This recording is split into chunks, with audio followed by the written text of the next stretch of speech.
are many. We are many, for we are greeter. Oh, wait. Yeah, greeter. No, wait. Design. No, wait. Nope, that was it. Yep. Welcome to this episodes of the 800s. And we are Alex and Adam and Alan behind the camera. Thank you for joining us today. Let's quick get our plugs out of the way so we can get Hawkin. Yeah. We are the DM's Table. Head over to dmstable.com to check us out and learn all about us. Otherwise, if you joined us before our pretty faces made their appearance, you heard some music. That was Fearless First by Incompetech. You should check out everything they have to offer at filmmusic.incompetech.io. Other than that, Alex, what are we here to discuss? All right, so this month on the 800s, it's the three-quarter quell, and the voters demanded a sequel. That sequel we'll be discussing is the third book of the Founders trilogy, Locklands, by Robert Jackson Bennett. Some 8 years after the shorefall disaster, the world has been thrown into war and chaos. For better or for worse, scribing has changed inexorably and profoundly. Our heroes Sanjay, Berenice, and Clef and their newly formed nation of Jiva fight the onslaught of Tavan, the combination of Gregor and the construct Valeria, with the lingering threat of Crusadis Magnus still looming. Now, their only hope to beat them is to beat Tivan to the permissions that govern and could entirely undo the universe. Will they be able to accomplish this and keep the threats at bay, or will they unlock the Locklands? That is a good question that we all know because we've read this book. If this is your first time joining us, I would like to say welcome. We are a discussion show.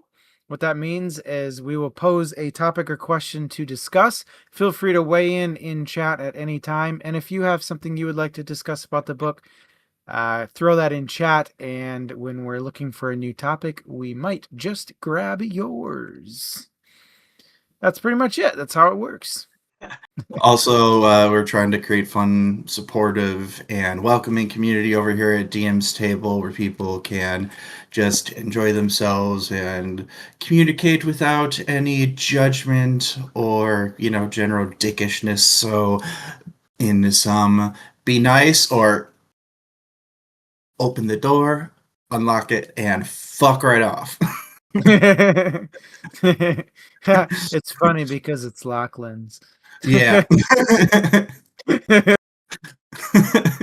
All right, let's get talking about the book. Right. Yeah. Alex, chat, Alan, what were your first thoughts of Locklands? It wasn't really what I expected. Like, I reread the entire series because I remember for the first two, well, the first one we did a long time ago, and the second one I was kind of sick when I read it, so I figured I'd re-up on it, and so I had some pretty fresh theories, but I am pretty sure that both my previous ones and my ones that I developed in the last week of reading were all wrong right from the start. So I went into this being like, okay, not what I expected for the most part. I mean, I guess I kind of expected maybe the war element of it all, but I did not expect the proliferation of mind twinning in quite the same way that came out right from the beginning. I was just like, man, it just had a very different feel as a whole. I mean, the first two books are basically just like cool magic system heist books with a little bit of politics in it, right? And like some maybe historical fiction-y aspects, but this was like a war survivor book combined with social commentary and a little bit of existential questioning. So it was just like the time leap was probably like the least jarring aspect of it, which should say a lot in and of itself. Yeah. But so I had to take a beat when I was reading this and just kind of reset myself right from the beginning. So maybe other people had a different experience than that. So what was it like for you, Adam? Yeah, I think um what with how the second book ends where, they fuck up royally and double down on their problems. Yeah. I think Bennett had a pretty big challenge on his hand to Hmm. bring it home with book 3. Like, how do you go from, "Oh, we were fucked and now we're really fucked," to, "And it's over." Yeah. Yeah. Um, I think, you know, I was expecting the time jump just because we saw a little bit of a time jump between book 1 and book Hmm. 2. I think it was like 3 years or something. So I Yeah. wasn't surprised to see a time jump. It was an established practice by Bennett to say, Yep. "All right, time's passed. Let's reset everything. New setting, new status quo. Here you go." So that is exactly what I was expecting from this book, is to get a new status quo and to see something change drastically. It's just kind of interesting to end on such a cliffhanger and have that huge jump. Yeah. Uh, but yeah, the thing that stood out to me from the get-go was the first 2 books take place solely in the one city, Tavon Hmm. or whatever. Yep. And this book starts out in some other country, like Yeah. far-fetched worlds apart from Tavon, like what's the rest of the world like, kind of a deal. And that to me was something really exciting to feel like Bennett was going to expand upon the world a little bit, and I was excited to see what that meant for Bennett's storytelling style and how this book was going to progress. Yeah, that's a good point. I agree with the expectation of the time jump. Uh, like that's why I said it was like the least surprising bit of it. But Yeah. um, I think it's interesting that we both came in and had like two different perspectives of like you were expecting a change. I guess I was too, but I wasn't expecting the change in tone the way that I was. But it does make sense. It is kind of cool, like you said, to get a better look at this entire world. I think the thing that makes that potentially a little bit of an issue, though, at least for me, is like, oh, this is a trilogy, and you just Yeah. went from one city to an entire world. How are you gonna like make this fulfilling? So, like in the beginning, I was like interested to see how that would happen. I just came at it a little bit upside down just because of the expectations I had. Uh, V.S. Drake mentions that it was a really great cold open to see how the world was devastated by Tavon. How did like that particular aspect inform your first impressions, like the devastation aspect? Yeah, I think that sets the stage for this book to be kind of a tragedy, right? We went from a world on the brink of collapse to a world that has collapsed and is in dystopian status. Um, Hmm. and that's something we see too in the mindsets of the characters from the get-go is, there's no joking around, there's no jovialness. It's straight to business. We got to be focused. Everybody's on point. Take your tasks seriously and get the shit done. Especially like the the moment when they realize that Tavon is going to attack the city they're in. Hmm. You see that where like Berenice is like, "Yo, I know we're not expecting him to show up with an army like today, but we got to take this serious. We got to prepare like that's going to happen. And then that shit happens. Yeah, she um, literally says, "Why do we survive this long? Because we're utterly fucking paranoid, you know, or scrumming yeah, paranoid." yeah. But yeah, Via Strike, that's a great way of putting it. Is the tone felt very scrappy, survivors living like rats living in the walls type of start to it, which Yeah, is, definitely. you know, it's different from the second book, especially. I'd like to just pause for a quick anecdote. I would like to remind everybody listening, and Alex and Alan, that the scrum swear word is from the scrum hole, which is a shit covered hole, and that's why it takes the place of shit. It's No, because it means actually, I do remember this from rereading. That's why it is the replacement for shit, but it's also the replacement for fuck because the way that they clean these holes out is basically sticking a giant plunger down the hole and moving it in a in and out motion. So, it's both world building. All right, what were your thoughts on The devastation the aspect. the devastation aspect? Yeah. Um, I thought that it was a really interesting take on something that we've seen before. Like I've going through these books, I've been kind of reminded of a lot of the themes that we typically see in sci-fi, particularly around AI and around hive minds and them taking control of people and the fear that that can cause. So immediately seeing the fact that in 8 years it went from a city to like a good chunk of the world is both believable because of like the background that I know about like how these things typically work, but also creates real tension for the characters right off the bat of like this is a global scale threat and we have to treat it like they say in the book the war has changed, we have to change with it, or the fight has changed and we have to change with it.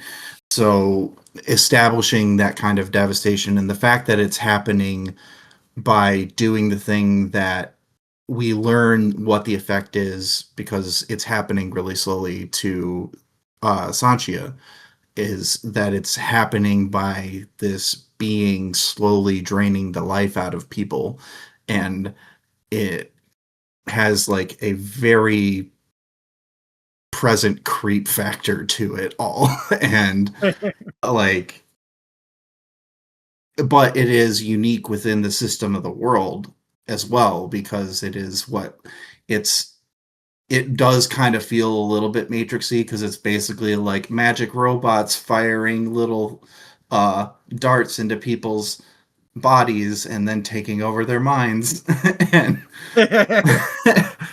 but it is so different from the threats that we saw before that I thought it was a really interesting twist on creating a villain for especially fantasy. You don't typically see that a lot unless it's like a direct like magical hypnosis or zombification type of thing.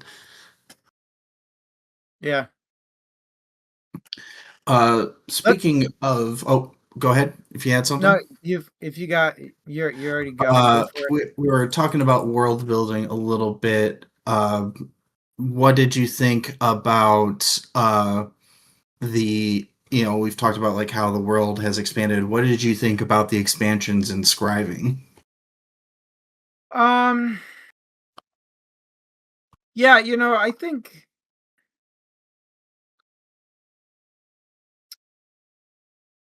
so. I think there was a problem with scribing that Bennett realized kind of early on, which is um he laid out a ton of really good examples at the get-go and then was I feel like he kind of like ran out of ideas and was like, oh no, where do I go from here? Uh And then he hit twinning and just went, "Fuck yeah, twinning is it, yeah!" And, like, went hardcore twinning.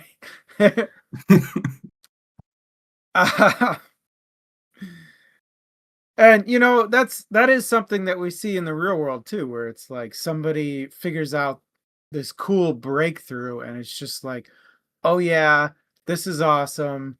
I'm gonna apply this in every way I can think of." And I feel like we do see that a little bit here with, like, the hive mind aspect and, twinning reality with the lamps and stuff. Um, I feel like he did a good job of fleshing out, like, how you take an idea and run with it. I would have liked to see some more of the innovations happening still rather than just hitting twinning hard. Um, Especially like at the end, he talks about like, oh yeah, and humanity figured out some really cool scribing stuff, and it was way beyond Berenice's ability to understand because it was so complicated. And well, what was it? But yeah, I think the expansion on twinning and the tools that came about because of twinning, like the sticks that they could stab in to completely isolate people, were all really good examples of how technology advances in the real world. I think that's an excellent point about like it mirroring how advances in technology happen. In fact, I actually just recently listened to something from Hank Green talking about how when somebody creates I forget what the effect is called, but when somebody creates something new, um, the amount of the increase in efficiency of something does not mean a decrease in the amount it's used or the energy it takes to use it. And I think the twinning aspect is in a perfect example of this effect. And I forget what it's called. It's named after the a guy who figured it out in the like Renaissance-ish era, uh, and related it to something like the printing press. But in this context, twinning was something that was twinning minds in particular, though, was something that was so brand new, and it had so many applications that people could not have expected when they twinned minds for the first time. Like the fact that it could be used as this like zombification type of force, or that it could be used to create the death lanterns by capturing people and twinning their and using them to twin like like the collapsing of reality that existed in one, granted one ultimate type godlike being's mind, powered by literal human life, that it just figured, and it was more efficient to use them slowly over time than to just like once one off kill a million of them to create another one of these gods, you know. And but it also, we get something like the cadences society, like the society that happens with the cadences wasn't something that even I would have particularly predicted, especially because the only real example of it that we get is when Berenice and Sanchia do it in the second book. And it's just like, yeah, they didn't want to leave each other, but it felt like something that made sense for two people who were like deeply in love with each other. But then all of a sudden, we have tens of thousands of people that are have their minds twinned, and they start using the same name and having like the same interests and stuff, and that's when we get like greeter and Design. design, and there's one more I know that they talk about, but I play is another one where they so that was something that I thought was probably the most unique expansion of scribing in this book, but it that is where I started getting into the like, well, interesting thought experiment, but in reality, what would that actually like be like? And is that the individuals choosing it, or is it the influence of the technology or the scribing, and like what happens to human brains when you all of a sudden give them access to more computing power than ever before, but also less like no privacy whatsoever. And they go into pretty detail about like that was the other thing is he went into pretty great detail about the fact that like you see everything, like everything, especially when they what was it called when they index. That was the other unique one that I thought was interesting, is being able to be like, I need to find this one thing, let me connect to like 20,000 minds in a small instant. I also, but like, there, who's like, and I saw them talking with each other, scribing, writing something, making love, masturbating, and I'm just like, okay, we get it, dude. Move on. We know there's no privacy, but like, I think that was said to make it known that like everybody understands that that stuff's being shared. But what I found the hardest to believe is that like what I found is that people didn't care about that at all. It seemed like, or at least most of them didn't. And again, it makes me wonder how much of that is describing. So like this book took a very specific aspect, like you said, and really just went hardcore into it and delved into what could be done with it, which does make Yeah. sense because in the other books they even talk about like how scribing's been around for millennia, but twinning is relatively new. So I guess ostensibly over those millennia they did what they could within the bounds of what had been around, and twinning was the only thing that hadn't really been delved into. But that does feel a little weak, especially when you, like you said, at the end go like, and they did something incredible with the permissions behind the locked door that unbound the universe, and then bye. Like, It was, I mean, to be fair, that part was very much like this isn't really part of the story. It's just tying up the loose ends. But yeah, mm, it was very hand wavy. a little bit.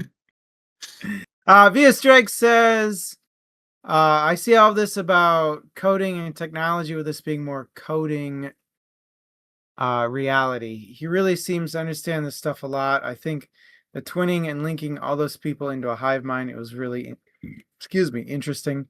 The hive minds have been something that they have been talking a lot about for brain implants. Knowing precisely what people mean when they are trying to communicate would be very helpful and empathetic understanding. Yeah, like as long as you don't end up with like a depressed hive mind.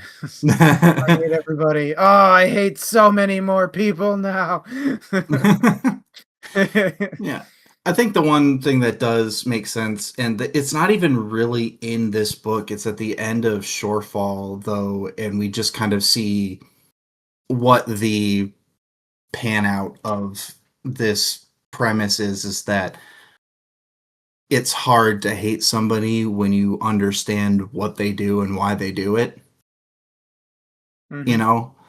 And to that, I think there is a significant degree of truth, and I'm glad that like he showed that there's like varying levels of this interaction. But the fact that at like any time you can be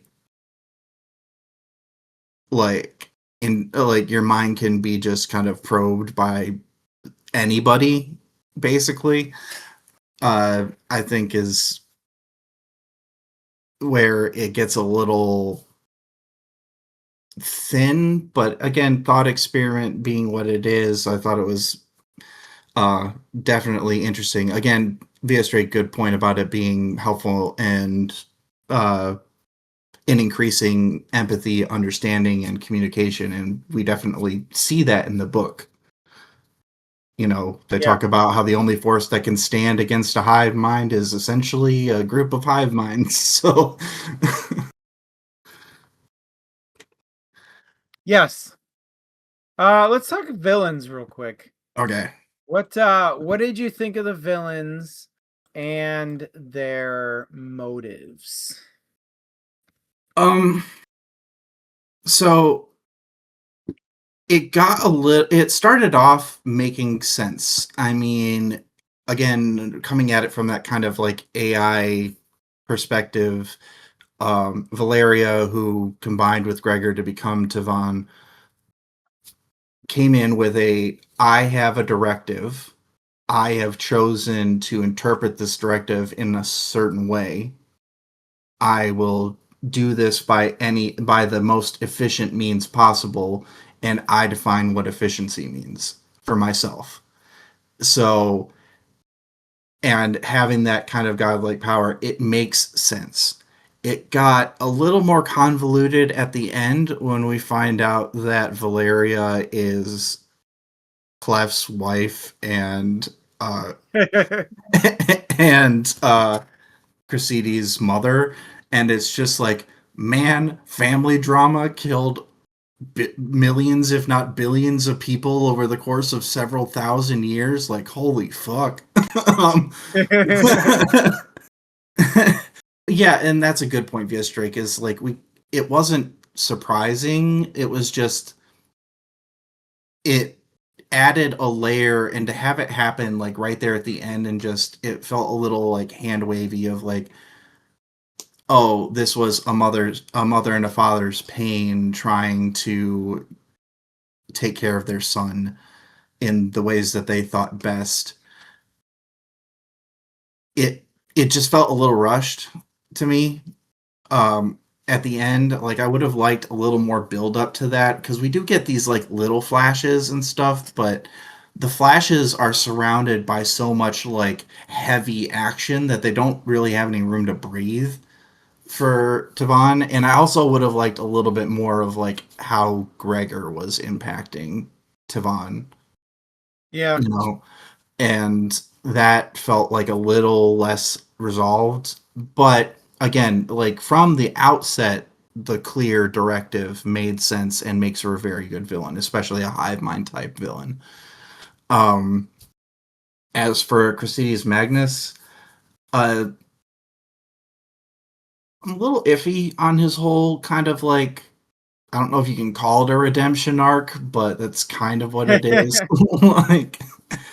Like, they do mention. I did like that there was a little mention that he learned it a little too like a little too late or whatever. But his whole thing about like, well, I'm not as powerful as I was, and I guess I'm not a zealot anymore. I'll leave it to you. It just, again, there was just like there was so much going on. I felt like at the end, all of the villains could have used a little I more. got better. Sorry. No, that's a good one. uh, but yeah, it's a bit of a mixed bag, because like the forces that they are and the initial motivations make sense to me, and I thought were pretty good. How it ended felt a little bit like, I don't mind where they ended. I just think it could have used a little more breathing room to make those endings more satisfying for their motivations. Yeah. All right. So Anakin, Padme, Luke, and Leia enter a wormhole into an alternate universe. Damn. I mean, what are Skywalkers for if not just fucking over an entire galaxy for their own whims? So, hot take: Clef is the villain, and Mercedes and Valeria are not. Okay, not that hot of a take, at least to me, because like I was going by the build villains, but Yeah, continue. Like, I'm just Yeah. saying, I'm already on your side, but for the Yeah, rest of so us. what bit of a last thoughts note for me, but the thing I loved most about this book was Clef's backstory getting fleshed out Mhm. and us finding out exactly what led to him becoming a fucking key, you know? Yeah.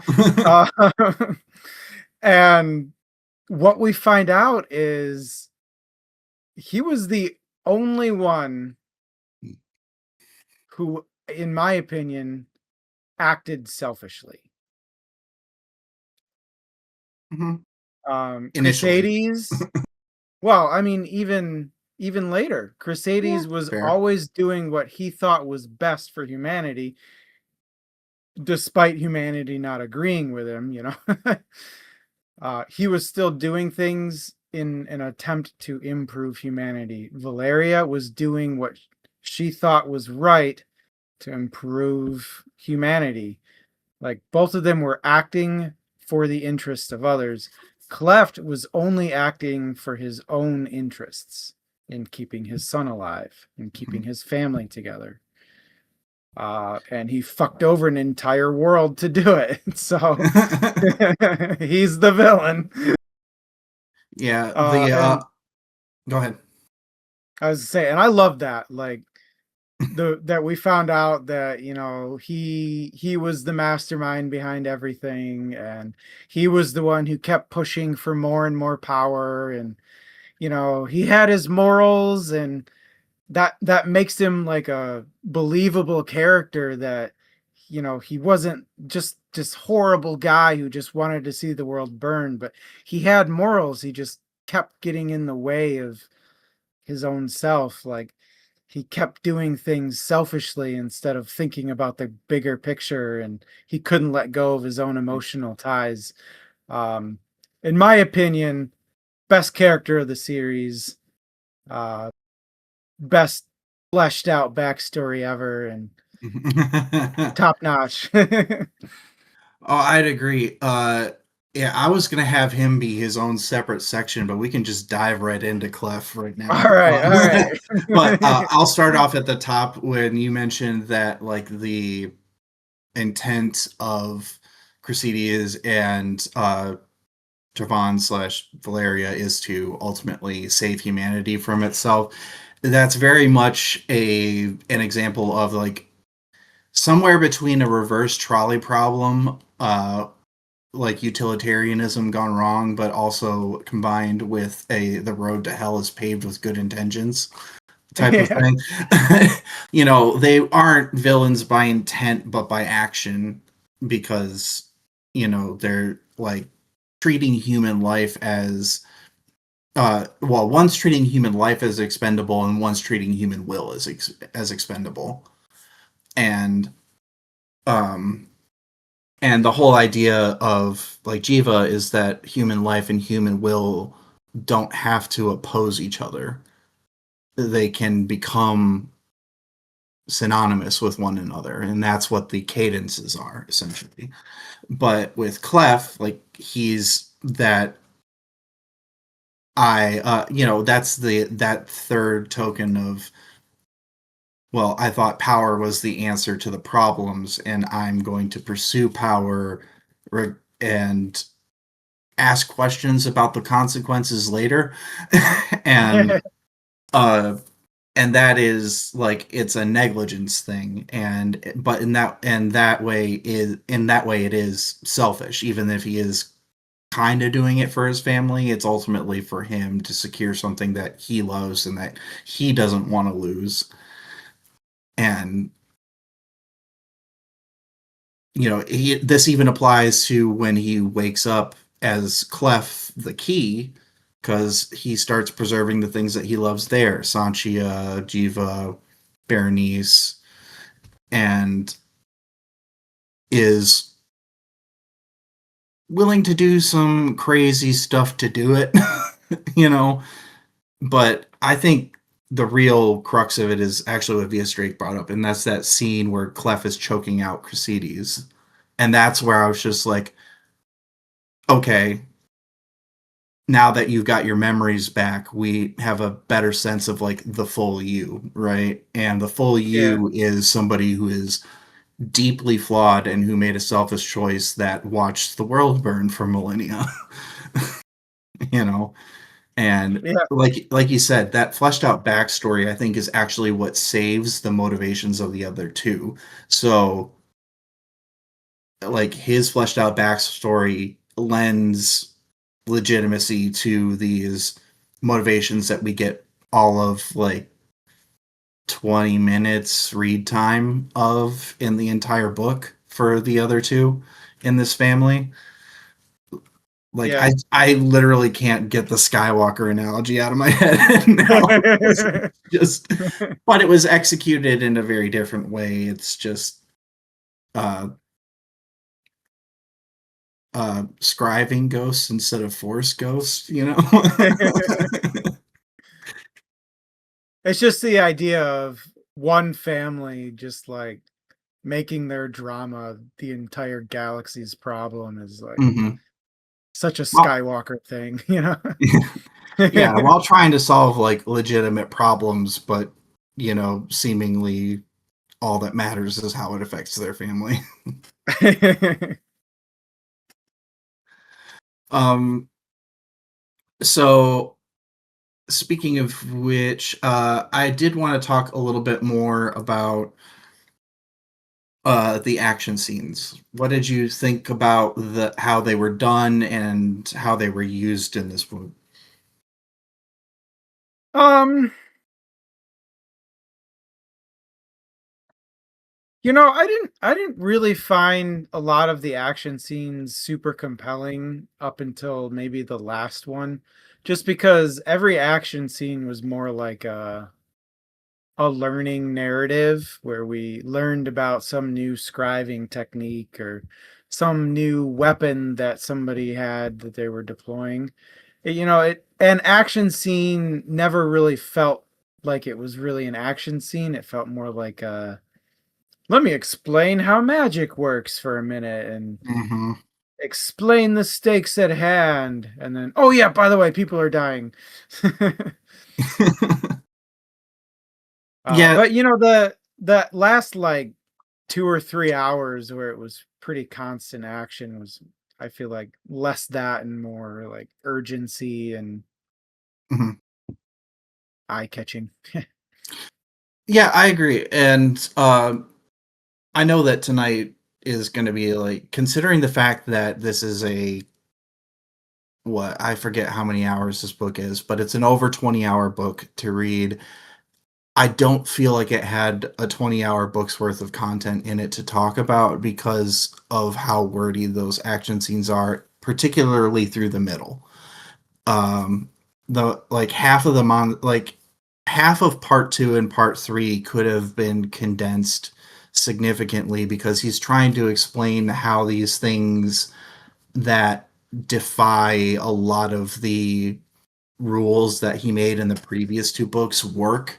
And so it just feels like action as a means for exposition when it could have just been like maybe an hour's worth of exposition and a couple really well thought out action scenes. Like you said, at the end it gets more compelling, and that first one at the beginning when we see the death lantern or the dead lantern and the like the lanterns that shoot the little things, like those two separately felt okay, but there were so many little bits of it. And I get that you want stakes and everything, but you expanded from a city that had these very strict limitations to an entire world, and you tried to make every fight seem like, I think it might be the first instance of going too far in the direction of show not tell. you know Yeah, yeah. like there's a little too much showing, and it could have just been a little bit more telling and less showing, and just letting Yeah. the magic system speak for itself instead of having to like exposition every use of the overly every use of like overly composed scribing. And don't get me wrong, there was some cool stuff in there, but it was like for every 30 minutes of action sequence, there'd be like 3 minutes of, Doing something. yeah, you know, and this book felt like it wanted to try to do too much through those action sequences and create world building through the action, but I thought that the best world building were those cutaway scenes, the like 5 minute chapters where it was somebody talking to somebody else or something like Yeah. that. And it could have just been like a couple more chapters of that, and I thought the action scenes would have had more impact, you know? Yeah. I like what Vias Drake said about lacking a Watson. Yeah. We had the perfect Watson right at the beginning of the book with that one country that didn't know anything about Tavon. And they were Yup. like, tell us everything. And then they just fucking noped out of the story. Like, Yeah, what? tell Bring him along. they didn't nope out of the story. He was killed by his I'm own pretty son. sure that's pretty good nope. Well, it seems like they ran away. It was like, yeah, but you're right. That was like their real chance to like bring them along and introduce them to the society and how scribing works now. Because I think the way they described it is this was that was like an offshoot of one of the merchant houses, like one of their former like slave colonies or whatever, and that's where refugees were heading.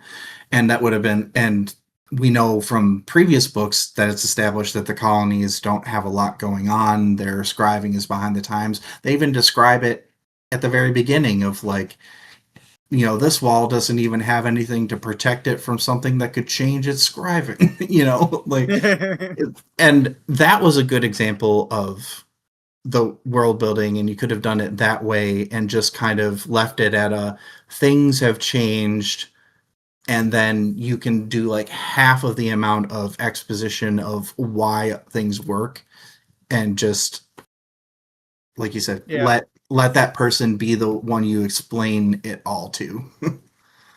Yeah. Or even doing like a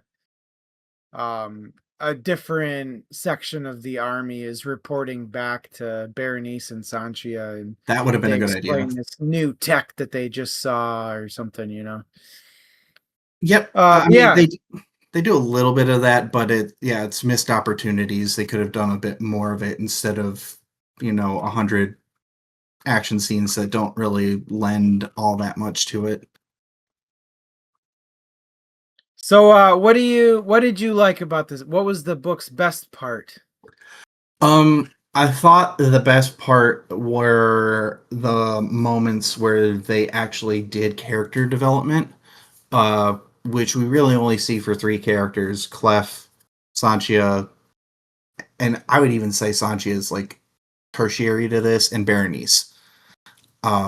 I thought it was really good about letting these characters become uh, something more within themselves, and how they react to these like huge changes in the world. Even at the end, when Berenice is kind of like left alone, I thought it was really interesting for her and Gregor to be there. These people like that are relics of the past that are stuck there because they are inherently unable to become a part of this new world.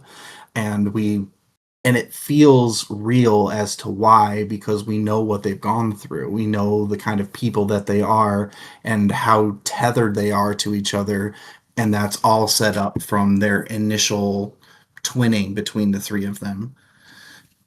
And Yeah.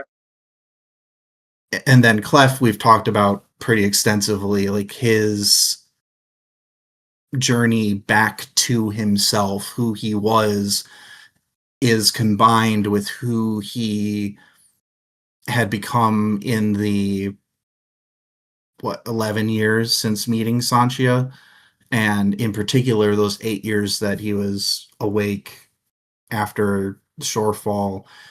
We see who he was, how it's influenced by who he is now, and how those two things kind of combine.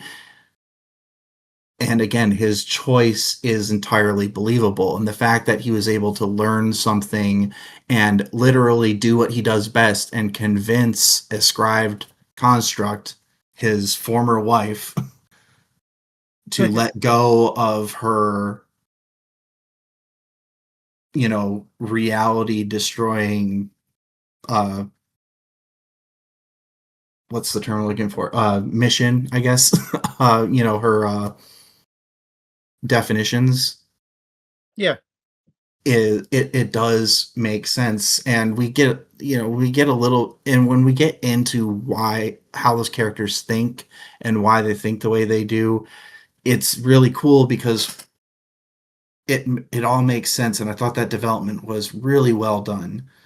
uh and I thought that was the greatest strength of it, because that's what kept me going through those action scenes, was getting to the scenes between those characters. Yeah. So it kept me moving along. So what was your highlight of this? Yeah, obviously Clef's backstory. Mhm, Um I really liked the change that we see in the mindsets of uh Clef, Crusaders, and Valeria, or I guess Tivan.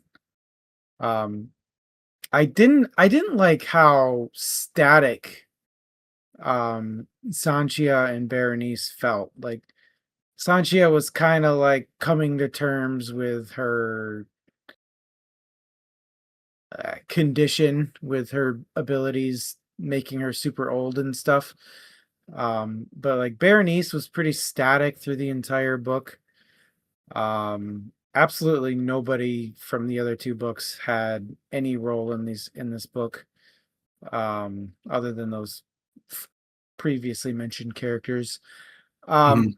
Honestly, to me, I almost feel like this book would have been better as a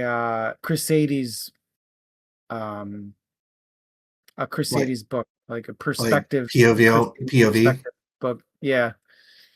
And like to me the most interesting parts, and like VS Drake said it earlier, it was so easy to zone out during this book and not miss anything because it was just chit chatting forever. But Mhm. um I did find myself zoning out a lot, and I had to like remind myself to pay attention, except for the times where Left and Crusaders were on screen. When I was like, oh yeah, this is so good. Like, what's going on here? What are they doing? What are they up to?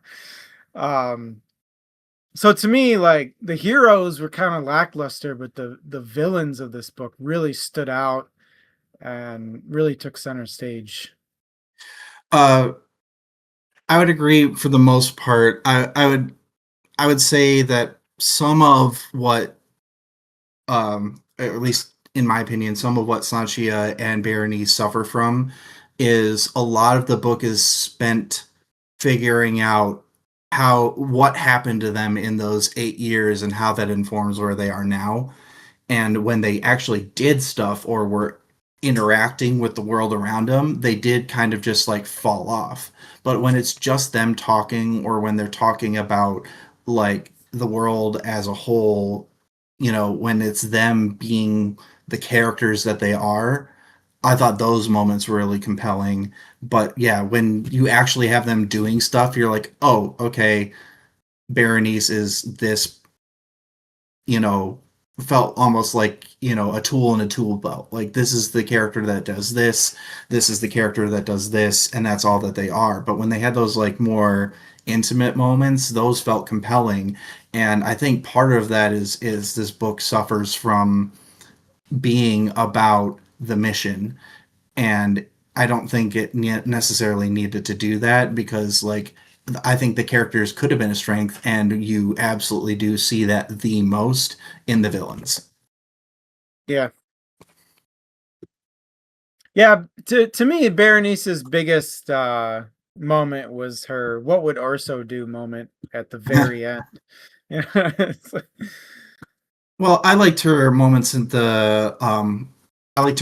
the beginning when she first like describes how she became like this separate entity that has her own kind of like strike force, and it makes sense that she would be on the front lines of this, and that felt like character development. But rather than taking that development and moving it further, it just felt like justifying that development for a long time, and those justifications were compelling.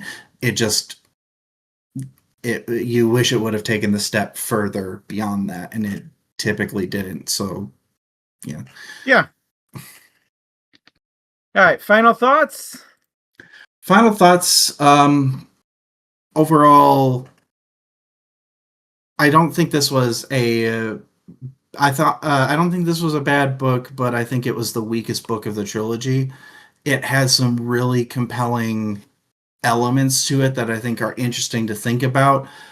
I wouldn't, and I think the series as a whole was pretty good. I just thought that there was like a bit too much being action trying to be shoved into something that I felt was strongest when it was talking more about the world and the characters. If you like your action scenes, this is a book for you. Uh, I would still say it's worth finishing the trilogy. Like this isn't a don't bother with the last book kind of thing, but just expect a different kind of book, and it's okay if you zone out a little. But overall, overall, I think it's a good. I think it's a good and compelling, but not great book.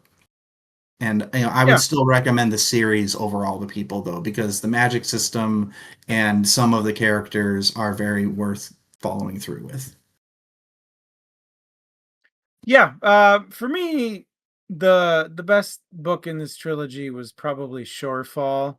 Hmm. I I really enjoyed the expansion on the magic system that happened in Shorefall and the growth of the characters in Shorefall. We definitely got some good character growth in this book, um, especially with the villains. And I absolutely loved Clef in this book. I think Hmm. he definitely stood out Yeah, he in ways carries that it. yeah, in ways that he didn't stand out in the first two. Um, and to me, he's the most compelling thing about this book. Mhm. And the only reason I would say I would recommend this book is because of Clef. Um, you know, I feel like Bennett has some strong points and some weak points in authoring. Weak points being just to call one out. All authors do it, but Bennett does it a little more blatantly. Is lack of logic in storytelling is totally okay, but Bennett does it a little bit too blatantly at times Mhm. with how magic works. Um, and but something he did really, really well is explain motives for his bad guys and really build up characters and have them act in intelligent and realistic ways, which I found quite refreshing. Um, Mhm. I rushed through this book. I wish I hadn't. That way I could stop when it got boring and come back when I felt like it instead of be Pushing through. continuing to slog on. So that part's on me. I think I would have enjoyed it a little more if I had taken more time with it just to give myself the breaks when it got boring. But yeah, I liked the character growth most of all, and I would recommend this book if at least to flesh out. And I forgot I wanted to mention this one last thing about it. Um, the in my opinion, the most important thing the last book in a series needs to do is leave the reader dreaming about what could continue happening. And Bennett just barely kind of scratches that itch a little bit at the end, where he's like, yeah, they go off and do some crazy hive mind shit, and Yeah. Sachi and Berenice are reunited, and okay. Would have liked a little bit more mystery though at the end. Yeah, it was a weird lore drop at the very end of this to be like, we've discovered the higher planes, but and they put it's a full on her like the movie Her when when the like ultra intelligence is like, we're going away. Bye, mom. And then gives her a boat and then pulls a Lord of the Rings and goes, it's into the west with you. um just take this boat and go see other mom with not dad. Um, so I Yeah. 100% agree with that assessment. And apparently it's a bit of a consensus. VS Drake says the book has a lot to it. And, while other books have uh, have similar issues, it may be worth a read. Uh, I would agree the prose is a bit mid just because it is easy to get caught up in the language of scriving, and that makes it hard to follow for some people. So you definitely need to pay attention to the other two books to like follow this one.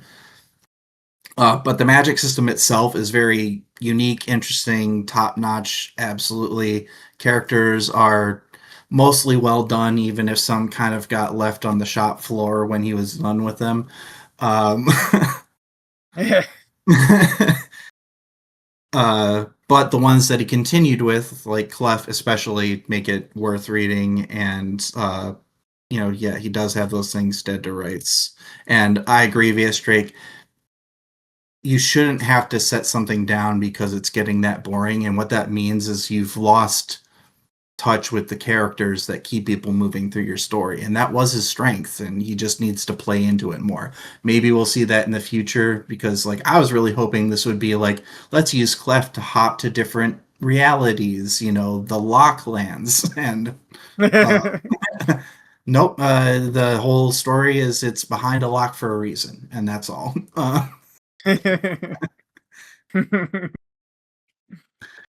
Anywho, All right. let's wrap things up here. Yeah. So, next up on the list, September 5th, we have The Magicians by Lev Grossman. I don't know how to say his name, so I said it weird. Um, I think that was right. Trill and everything.